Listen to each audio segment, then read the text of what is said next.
लागलेली आहे। तर तुम्ही बघू शकता माझ्या मागे किती गर्दी आहे आणि इथली सगळी लाईव्ह दृश्य तुम्हाला मी दाखवते आहे। तर आपण अजून बघणार आहोत पुढे किती अजून मजा मस्ती चालली आहे, काय करतो आहोत ते सगळं, इथे काय काय आहे जत्रेला ते सगळं तुम्हाला दाखवणार आहोत। सगळं तुम्ही बघणार आहात माझ्या या आजच्या ब्लॉगमध्ये। तर चला बघूया। तर मंडळी, मी आले आहे इथे कळवा पश्चिम या ठिकाणी गावदेवी इथे। गावदेवी इथे हा जत्रोत्सव मोठ्या उत्साहात 1 मे रोजी साजरा केला जातो। म्हणजे बऱ्याच वर्षांपासून ही इथली परंपरा आहे की 1 मे महाराष्ट्र दिनाच्या दिवशीच हा उत्सव मोठ्या जल्लोषात आणि आनंदात साजरी केला जातो। मंडळी, गावदेवी या ठिकाणी या मंदिरामध्ये 2 देवी स्थापित आहेत। एक म्हणजे ग्रामदेवता श्री गावदेवी आणि इथली कळव्याची कळवण देवी, अशा या 2 देवी आहेत। त्यामुळे इथे 2 ओट्या भराव्या लागतात। दरवर्षी माहेरवाशिणी 1 मे रोजी इथे येऊन आपली ही वार्षिक ओटी इथे भरतात। मला हा अनुभव पहिल्यांदाच अनुभवायला मिळाला आणि खरंच खूप बरं वाटलं इथे येऊन। असं वाटलं की जणू काही मी कोकणातच केलेली आहे, कारण अशा प्रकारची जत्रा आपल्या कोकणातच भरते। इथे कुठे अशी जत्रा भरते हे मी पाहिलं नव्हतं। आई बऱ्याचदा बोलवायची, ये ये आमच्या इथली जत्रा बघ, पण काही कारणामुळे मला यायला नाही मिळायचं। पण म्हटलं यावर्षी आपण जाऊया आणि बघूया इथली जत्रा कशी असते ते। तर खरंच इथलं दृश्य पाहिल्यावर अगदी मनाला खूप आनंद असा वाटला मला आणि मन माझं भारावूनच गेलं। मंडळी, ही देवी असं म्हणतात की इथली देवी नवसाला सुद्धा पावते, त्यामुळे बऱ्याचशा भाविकांनी इथे नारळही फेडायला आणले होते। त्या नारळाची तोरणं तुम्ही इथे बाजूला बघू शकता की बरेचसे नारळाची तोरणं इथे देवीला त्यांनी अर्पण केले होते। आणि इथे मंदिराच्या गाभाऱ्यात गणपतीची अतिशय सुंदर मूर्ती आहे आणि इथे तुम्ही रांग तर बघूच शकता किती लांबच्या लांब रांगा लागलेल्या आहेत। मंडळी, ज्यांना ज्यांना ह्या इथली जत्रा माहिती आहे ते आपल्या पाहुण्यांना मित्रमंडळींनाही आमंत्रित करतात आणि ते सर्व सुद्धा इथे या देवीच्या दर्शनाला येतात। तर मंडळी, अशा प्रकारे आम्ही इथे देवीचं दर्शन घ्यायला रांगेत उभे राहिलो आणि अतिशय सुंदर प्रकारे हे दर्शन पार पडलं। मी देवीची ओटीही भरली आणि देवी आईचं आशीर्वादही घेतला, दर्शनही केलं। खूप प्रसन्न वाटलं की वर्षातून एकदा तरी माहेरवाशिणीने येऊन इथे आपली ओटी भरायची असते, कारण हे आपल्यासाठी चांगलं असतं, नाही का? तर अशा प्रकारे देवीची पूजाही करून झाली आणि आम्ही पुढे निघालो। दर्शन घेऊन आम्ही बाहेर आलो आणि इथे बाहेर वेगवेगळे स्टॉल लागले होते। तसंच इथे थंड शीतपेयाचा सुद्धा एक स्टॉल लागला होता। तर आम्ही सर्वांनी इथे थंडगार आम पन्ह प्यायलो आणि हे खरंच खूप चांगलं होतं। म्हणजे नॉर्मली कसं असतं की एखादा रसना वगैरे असलं की त्याच्यात पाणी जास्त मिक्स असतं, पण इथे ॲक्च्युली आम पन्हची टेस्ट त्या ज्यूसमध्ये येत होती आणि पिऊन इतक्या गरमीचं इतकं बरं वाटत होतं ना, ते घेतलं आणि आम्ही पुढे बघायला गेलो की अजून काय काय आहे ते। पण तितक्यात समोरून एक पालखी येत होती, एक देव येत होता। म्हणजे इथे कसं आहे तुम्हाला सांगते, इथे वेगवेगळ्या भागातले देव इथे या देवी आईच्या दर्शनाला येतात आणि ते सुद्धा इतक्या जल्लोषात वाजत गाजत नाचत येतात। आणि विशेष म्हणजे इथे तुम्ही बघू शकता त्या एका माणसाने कोंबडा हातात घेतला होता। इथे देवी आईला ते लोक कोंबडा देतात। म्हणजे प्रत्येक ठिकाणची जशी आपल्या गावी जशी पद्धत असते की कोंबडा वगैरे कापून ते लोक हा जो उत्सव असतो तो साजरा केला जातो, तशाच पद्धतीने इथे सुद्धा कोंबड्याचं बलिदान दिलं जातं, अशी इथल्या या गावची प्रथा आहे.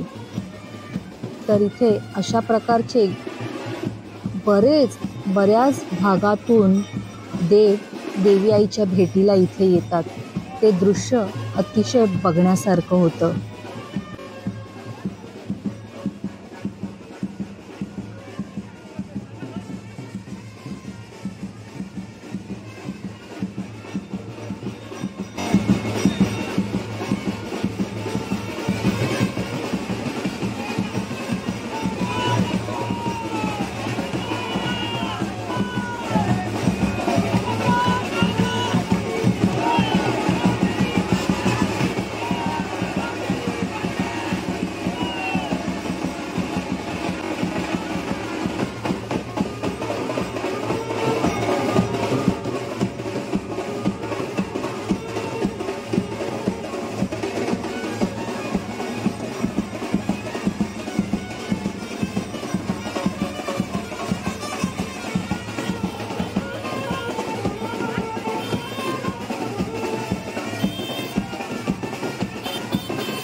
तर अशा प्रकारे वेगवेगळे ग्रामस्थ इथे आपापले देव घेऊन देवी आईच्या भेटीला येतात. आणि इथे तुम्ही बघू शकता की काय छान छान स्टॉल लागलेले होते. मंगळसूत्रांची सुद्धा एवढी व्हरायटी, म्हणजे जे आगरी लोक जे मोठी मोठी मंगळसूत्र घालतात ना, अगदी तेच पॅटर्न इथे सुद्धा होते. पण दुपारचं ऊनही इतकं लागत होतं, त्यामुळे आम्ही जास्त असा बाजार फिरलो नाही. आणि नुकताच बाजार इथे लागत होता, त्यामुळे आम्ही म्हटलं चल थोडंफार बघूया आणि मग जेवायला घरी जाऊ. जेवून आल्यानंतर मग संध्याकाळी निवांत येऊ.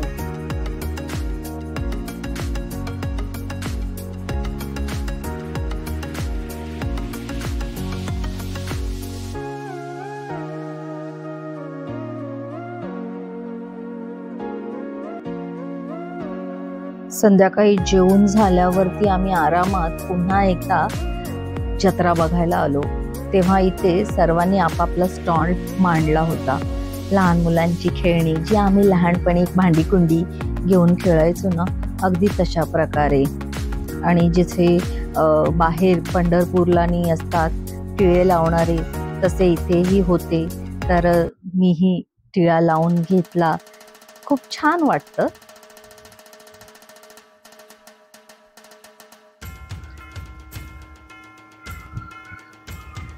आर्याच्या पप्पांनीही लावून घेतला आणि आमचा नन्नू बघत होता की काका काय लावतायत.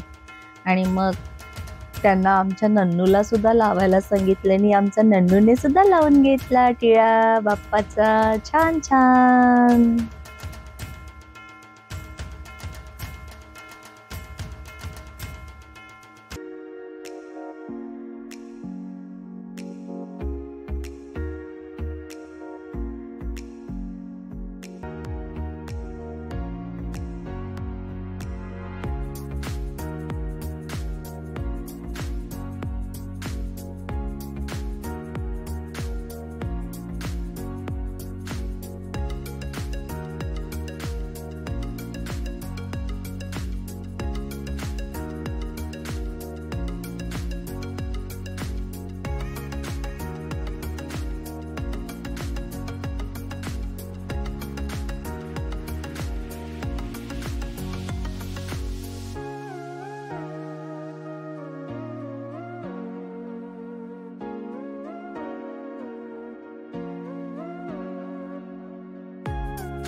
मंडळी, दुपारी तरी वाट चालायला थोडी तरी दिसत होती, पण आता संध्याकाळची वाट तर अजिबात दिसतच नाहीये, इतकी गर्दी झालेली आहे.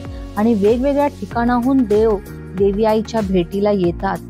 तर आता इथे सुद्धा एका ठिकाणचा देवी आईच्या भेटीला येऊन आता तो परतीच्या दिशेने चाललेला आहे.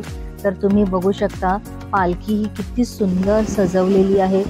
अनेक भाविक तिथे दर्शनही घेत आहेत पालखीचं.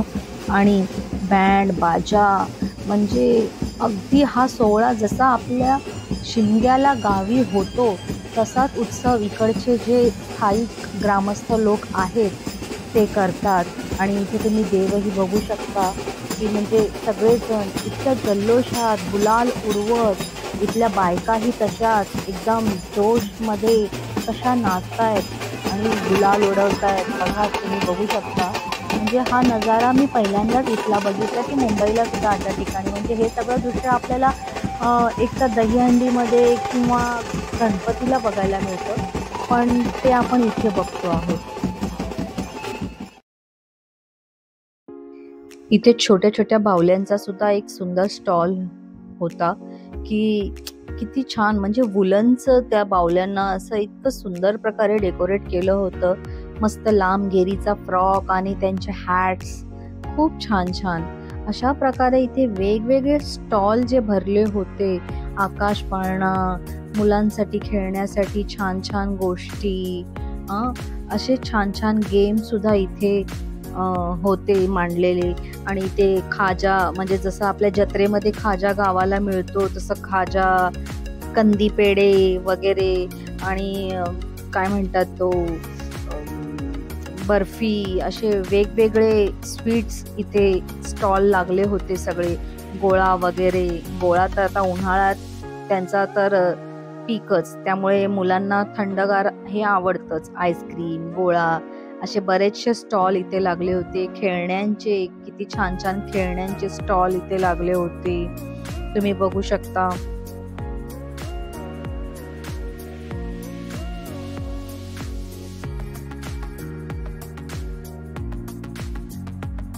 तर मंडळी, आजची ही कळवण देवीची जी जत्रा होती, ती जत्रा तुम्हाला कशी वाटली आणि हे सगळं दृश्य पाहून तुम्हाला कसं वाटलं ते मला नक्की कमेंट बॉक्समध्ये सांगा.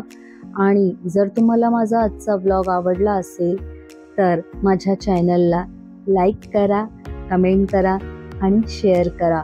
आणि सबस्क्राईब करायला विसरू नका. आठवणीने सबस्क्राईब करा. तोपर्यंत टाटा, बाय बाय. पुन्हा भेटू एका नवीन व्लॉगमध्ये नव्या गोष्टींसह. तोपर्यंत बाय बाय.